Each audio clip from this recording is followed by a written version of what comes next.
आज हम cash budget का एक न्यूमेरिकल सॉल्व करेंगे।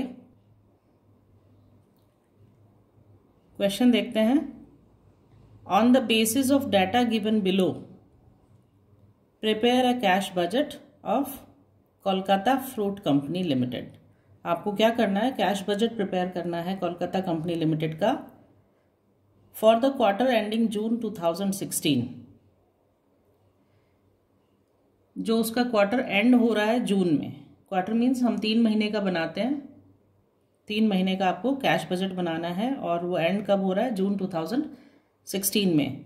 And estimate it's cash requirement for जून 2016। और आपको उसको ये रिक्वायरमेंट बतानी है, कैश की कितनी रिक्वायरमेंट होगी उसकी जून 2016 में। जो इन्फॉर्मेशन आपको दी गई है वो है, सेल्स दिया है आपको फरवरी 2016 का 25,000, मार्च 2016 में है 20,000 रुपीज़ और अप्रैल टू जून 2016 में रुपीज़ 30,000 पर मंथ दिया गया है। आगे क्वेश्चन में क्या बताया देखिए, रफली half the sales are for cash, यानी कि लगभग जो आधी सेल हो रही है, जो बिक्री हो रही है वो कैश में है। 90% of credit sales are collected in the month following the month of sale, यानी कि जो उधार की जो सेल हो रही है, बिक्री हो रही है, उसका 90% सेल्स का जो कलेक्शन है, यानी जो वसूली है, वो 1 महीने बाद होती है। जिस महीने सेल हुआ है उसके 1 महीने बाद उसका कलेक्शन होता है। And the balance 1 month later, और जो बैलेंस बचता है वो 1 महीने बाद, अगले महीने बाद। ठीक है। सेकंड जो इंफॉर्मेशन दी गई है क्वेश्चन में, fruits are always bought for cash. जो फ्रूट खरीदे जाते हैं वो हमेशा किस चीज़ पे, कैसे लिए जाते हैं, नकद लिए जाते हैं, कैश में लिए जाते हैं, यानी कि उधार में नहीं लिए जाते हैं। क्यों? To avail the cash discount of 5%। जितने भी फ्रूट्स खरीदे जा रहे हैं वो कैश पे ही खरीदे जा रहे हैं, क्योंकि कैश में खरीदने से 5% का डिस्काउंट मिलता है। The purchases budget for the second quarter के लिए जो परचेज का बजट है वो कितना है, was 1500 baskets per month at the rate of ₹10 पर बास्केट। क्या मतलब है इसका? जो सेकेंड क्वार्टर है, अप्रैल से जून के लिए, उसका जो परचेज बजट है वो 10% पर टोकरी के रेट से हर महीना कितना है, 1500 टोकरीज, 1500 बास्केट्स। फिर जो आगे इन्फॉर्मेशन दी गई है आपको, wages and salaries for second quarter were budgeted at ₹5,000 per month. यानी जो सेकेंड तिमाही है, सेकेंड क्वार्टर है, उसके लिए वेजेस एंड सैलरी यानी मजदूरी और जो वेतन है वो हर महीने कितना है, 5,000 rupees. Manufacturing and other expenses budgeted for the quarter are as follows. इसके अलावा जो मैन्युफैक्चरिंग एक्सपेंसेस है या अदर एक्सपेंसेस है वो इस प्रकार दी गई है आपको। मैन्युफैक्चरिंग एक्सपेंसेस है 4,500, 4,500 रुपीज़। डेप्रिशिएशन है 7,500। सेलिंग एक्सपेंसेस है ₹3,000। एडमिनिस्ट्रेटिव एक्सपेंसेस है ₹2,000। किस में है ये एडमिनिस्ट्रेटिव एक्सपेंसेस? सिर्फ अप्रैल और मई के महीने के लिए दी गई है। आपको इन इंफॉर्मेशंस के अकॉर्डिंग क्या करना है, कैलकुलेट करना है कैश बजट। तो देखिए, सबसे पहले हम क्या करेंगे, कुछ वर्किंग नोट कैलकुलेट करेंगे। वर्किंग नोट में कुछ इन्फॉर्मेशंस निकालेंगे, जैसे कि सबसे फर्स्ट पॉइंट जो दिया गया था, हमें क्या बताया गया इस फर्स्ट पॉइंट के अंदर, सेल्स दी गई हैं और सेल्स के अलावा ये बताया कि कितना क्रेडिट सेल्स होने वाला है। तो जो डेटर्स से हमारा कलेक्शन है वो क्या होगा, वो हम वर्किंग नोट में कैलकुलेट करेंगे।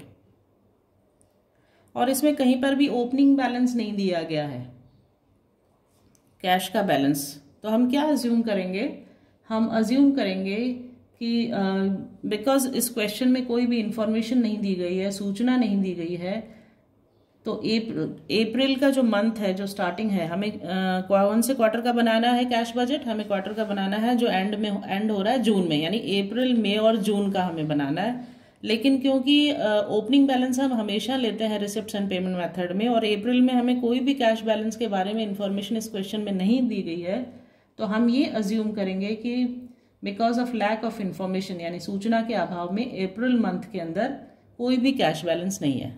इसको हम वर्किंग नोट में लिख देंगे। तो एक वर्किंग नोट तो हम कैश बैलेंस के बारे में बनाएंगे, लिखेंगे। दूसरा वर्किंग नोट हम कलेक्शन फ्रॉम डेटर्स, यानी जो उधार पेमेंट किया है उसका कलेक्शन कैसे कैसे किया है वो बनाएंगे। और थर्ड देखिए इस क्वेश्चन में डेप्रिशिएशन है। डेप्रिशिएशन क्या है? एक नॉन कैश एक्सपेंडिचर है, और नॉन कैश एक्सपेंडिचर को हम कैश बजट बनाते समय प्रिपेयर नहीं करते हैं। तो ये तीनों पॉइंट्स हम वर्किंग नोट्स में लिखेंगे। तो हम वर्किंग नोट में सबसे पहले कैलकुलेट करेंगे कलेक्शन फ्रॉम डेटर्स, कितना हुआ है कलेक्शन क्वेश्चन के अकॉर्डिंग। तो देखिए हमें क्वार्टर एंडिंग जून का बनाना है, यानी 3 महीने का हम बनाएंगे, अप्रैल का, मई का और जून का। क्वेश्चन में हमें कुछ इन्फॉर्मेशन दी गई थी, एक बार फिर से उसको देख लेते हैं। रफली half the sales are for cash, यानी जितनी भी बिक्री हुई है, सेल्स हुआ है, उसका 50% तो कैश में हुआ है, और जो रिमेनिंग 50% है वो उधार हुआ है, यानी कि क्रेडिट में हुआ है। जैसे कि अगर फरवरी में सेल्स 25,000 है तो इसका 50% यानी 12,500 हम कैश में पेमेंट मानेंगे और 12,500 क्रेडिट में। सिमिलरली अगर मार्च में हम देखते हैं कि सेल कितनी हुई है 20,000, इसका मतलब इस सेल का 50% तो कैश पेमेंट हो गया, यानी 10,000 तो कैश पेमेंट हो गया, जो रिमेनिंग 10,000 बचा है वो क्रेडिट सेल्स है। इसी तरह अप्रैल टू जून जो हमें दिया गया है। और आगे जो मेन इंपॉर्टेंट इन्फॉर्मेशन है वो देखिए 90% of credit sales are collected in the month following the month of sale, यानी कि अगर फरवरी में 25,000 की सेल हुई है, 25,000 की सेल हुई है, तो इसका 50% तो कैश हो गया, यानी कि 12,500 तो कैश सेल्स हो गया, और जो रिमेनिंग 12,500 है उसका 90% अगले महीने पे रिसीव होगा, यानी कि मार्च में उसका 90% रिसीव होगा, और जो रिमेनिंग 10% है वो मार्च के अगले महीने में, यानी अप्रैल में। इस तरह से हम कैलकुलेट करके वर्किंग नोट में निकालेंगे कलेक्शन फ्रॉम डेटर्स। तो हमने पर्टिकुलर्स लिख लिया है, और 3 महीने के लिए हमें बनाना है, अप्रैल, मई और जून के लिए।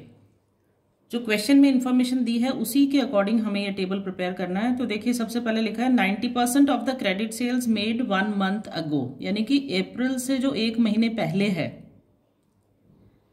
यानी कि मार्च में कितनी क्रेडिट सेल्स हुई है उसका 90% हम लेंगे। तो मार्च में क्वेश्चन के अकॉर्डिंग जो दिया गया है वो सेल्स दी है हमें 20,000, यानी कि इस 20,000 का क्वेश्चन कह रहा है कि जो भी सेल्स होती है उसका 50% क्या है? कैश सेल्स होता है। तो 50% कैश सेल्स यानी 10,000 हो गया। हम यहाँ कलेक्शन फ्रॉम डेटर्स बना रहे हैं, तो कैश सेल्स को हम इसमें नहीं लेंगे। हम जो उधार जो दिया है, डेटर्स को जो दिया है, उससे जो उधारी का जो वसूली है सिर्फ उसको हम यहाँ पे शो करेंगे। तो 50% कैश सेल्स तो हो गया 10,000, क्रेडिट सेल्स को हमें सिर्फ यहाँ लेना है। तो क्रेडिट सेल्स कितनी बच गई? 20,000 माइनस 10,000, यानी कि 10,000 की हो गई क्रेडिट सेल्स। अब इस 10,000 क्रेडिट सेल्स का जो 90% है,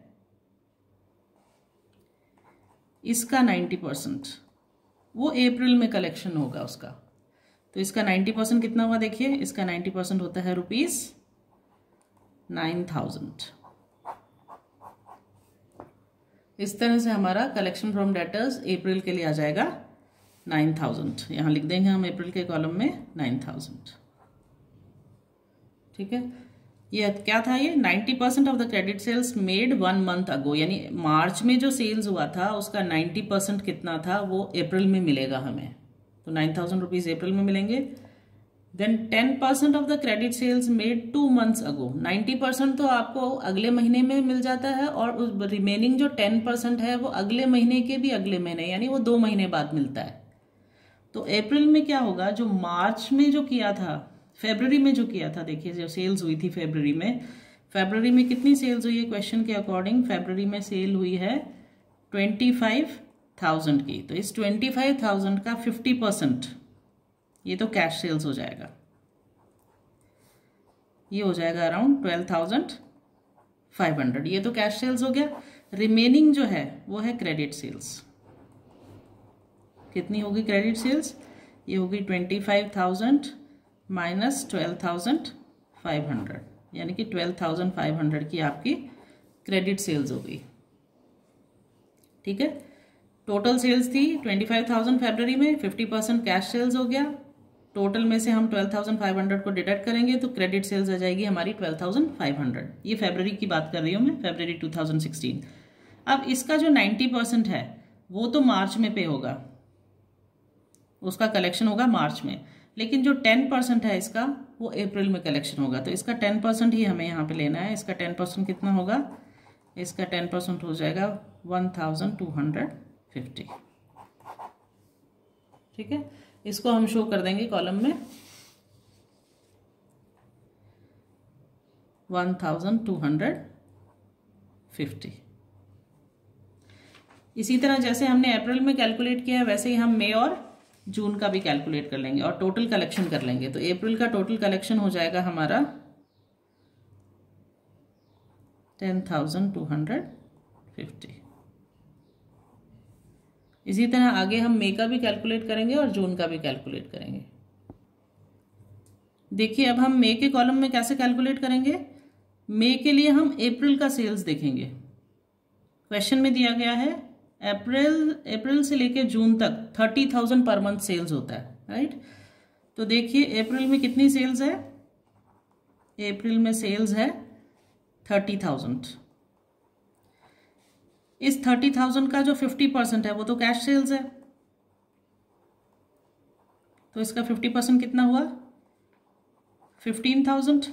ये तो कैश सेल्स हो गया। तो क्रेडिट सेल्स कितना हुआ आपका?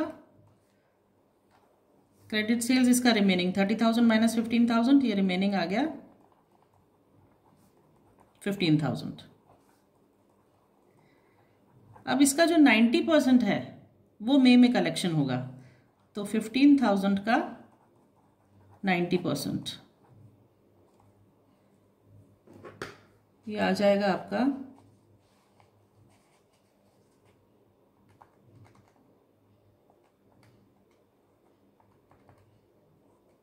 13,500।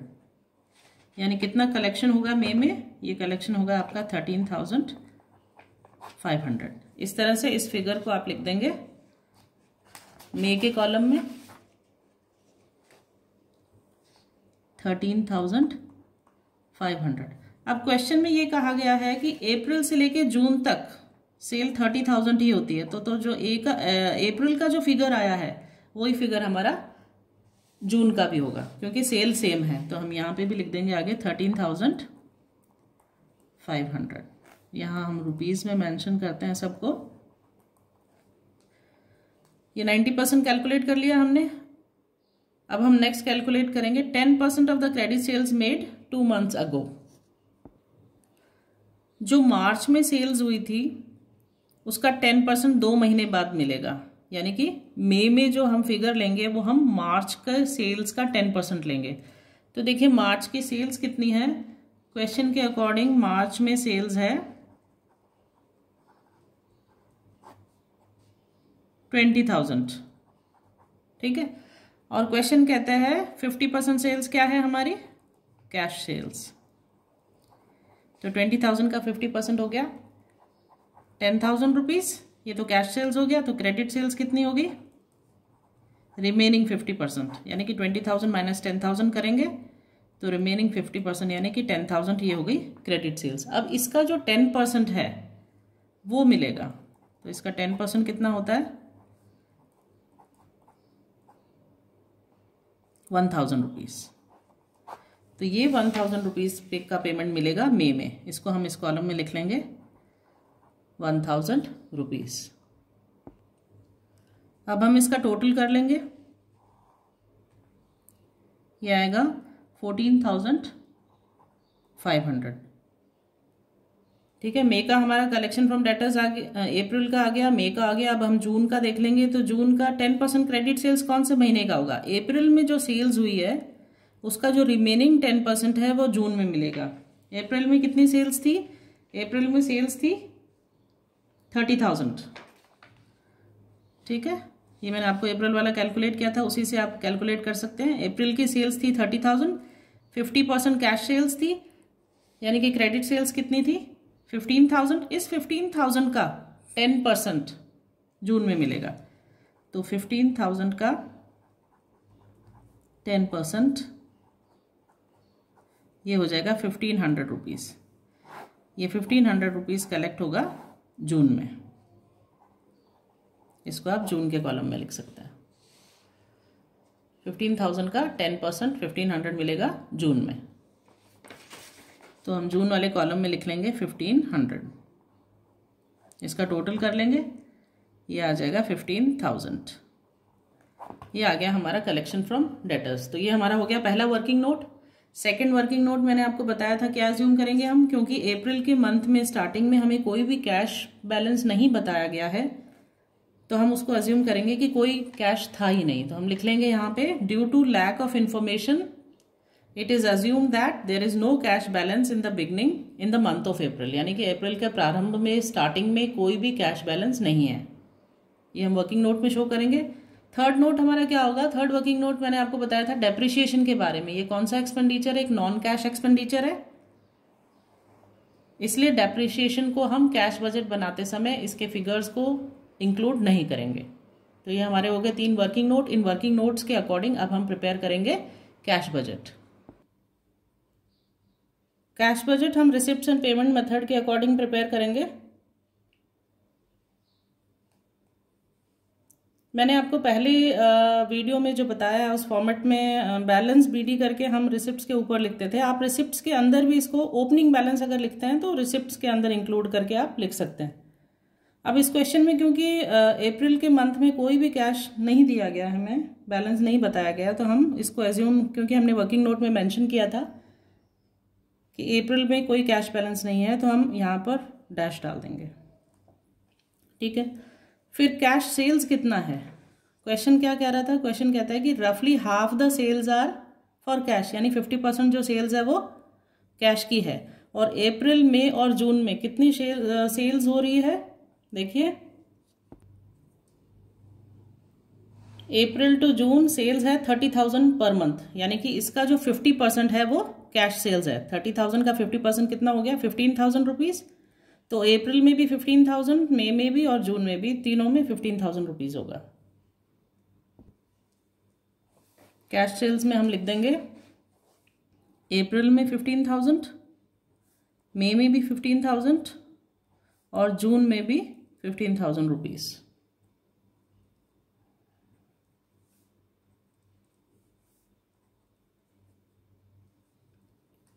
मई में ओपनिंग बैलेंस में हम क्या लिखेंगे, जो बैलेंस अप्रैल का आएगा क्लोजिंग बैलेंस वो मई के लिए ओपनिंग बैलेंस हो जाएगा। इसी तरह जो मई का क्लोजिंग बैलेंस आएगा वो जून के लिए ओपनिंग बैलेंस हो जाएगा। रिसिप्ट्स में हमने देख लिया ओपनिंग बैलेंस, फिर कैश सेल्स ले लिया। कैश सेल्स हमें क्वेश्चन के अकॉर्डिंग हाफ ऑफ सेल्स, यानी जितनी भी सेल हुई है उसका हाफ कैश सेल्स है। फिर हम लेंगे कलेक्शन फ्रॉम डेटर्स। ये कलेक्शन फ्रॉम डेटर्स अप्रैल मई और जून में हम क्या लिखेंगे, वो जो हमने वर्किंग नोट में कैलकुलेट किया था। देखिए ये अप्रैल में कितना है 10,250, मई में 14,500 और जून में 15,000। ये हम यहाँ पर कैश बजट में लिख लेंगे। अप्रैल में हो गया 10,250, मई में हो गया 14,500 और जून में हो गया 15,000। अप्रैल का हम कैलकुलेट कर लेते हैं पहले, ये आ जाता है 25,250। ये हमारा रिसिप्ट्स का टोटल आ गया अप्रैल के मंथ का। अब हम पेमेंट्स निकालेंगे।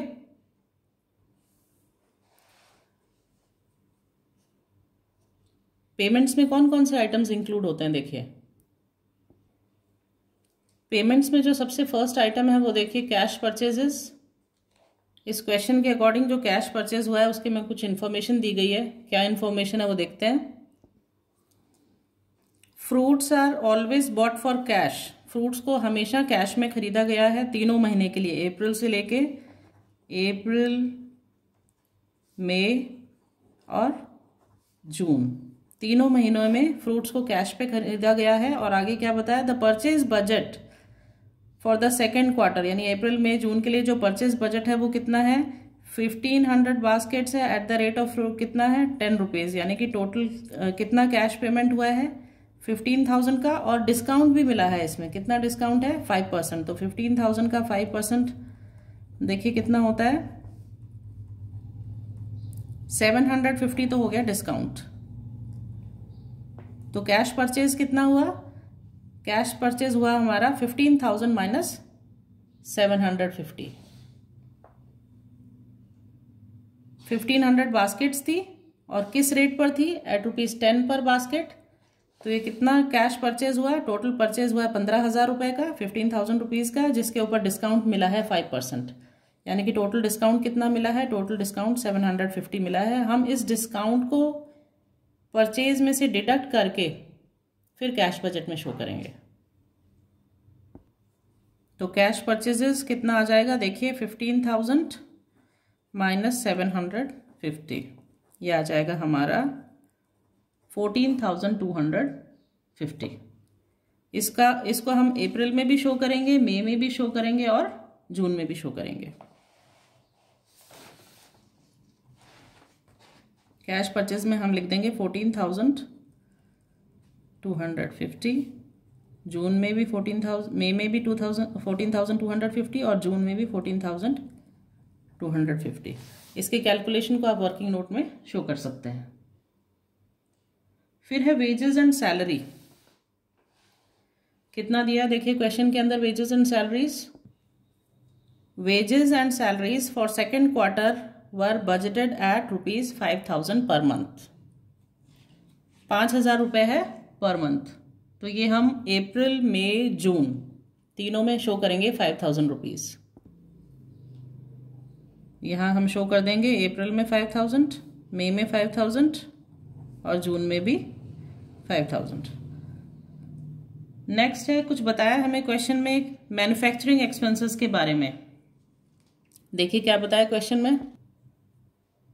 क्वेश्चन में हमें मैन्युफैक्चरिंग एक्सपेंसेस दी गई है 4,500, तो ये टोटल दिया गया है। Manufacturing expenses 4,500, selling expenses 3,000, administrative expenses 2,000। तो मैन्युफैक्चरिंग एक्सपेंसेस 4,500 का हमें क्वार्टरली ही कैलकुलेट करना है, इसलिए 4,500 का 1/3 ले लेंगे हम और शो करेंगे कैश बजट में। इसी तरह सेलिंग एक्सपेंसेस दिया है 3,000, इसका भी 1/3 ले लेंगे क्योंकि क्वार्टर का निकालना है हमें। और एडमिनिस्ट्रेटिव एक्सपेंसेस दिया है 2,000, ये सिर्फ 2 महीने के लिए दिया है, अप्रैल एंड मई, तो ये हम सिर्फ अप्रैल और मई के मंथ के लिए लेंगे। तो कैश मैन्युफैक्चरिंग एक्सपेंसेस दिया गया था 4,500, इसका 1/3 हम कैलकुलेट करेंगे, तो ये आ जाएगा 1/3 ऑफ 4,500, ये आएगा 1,500। अप्रैल के लिए, मई के लिए भी 1,500 और जून के लिए भी 1,500। इसी तरह सेलिंग एक्सपेंसेस दिया गया है 3,000, इसका भी 1/3 हम लेके लिख देंगे। 1/3 ऑफ 3,000 होता है 1,000, मई में भी यही रहेगा और जून में भी यही रहेगा। फिर एडमिनिस्ट्रेटिव एक्सपेंसेस दिया गया है 2,000, ये सिर्फ अप्रैल और मई के लिए है क्योंकि 2 महीने के लिए, इसलिए इसका हम हाफ निकालेंगे, 1/2 से इसको कर देंगे, तो ये आ जाएगा 1,000 अप्रैल के लिए और मई के लिए 1,000 और जून के लिए कुछ नहीं होगा, डैश कर देंगे। इस तरह से हम टोटल कर लेंगे जितने भी पेमेंट्स हैं, सारे मई के जो भी पेमेंट्स हैं उसको हम टोटल करेंगे। 14,000 देखिए 250, 14,250 प्लस 5,000 प्लस 1,000 प्लस 1,000, ये आ गया आपका टोटल।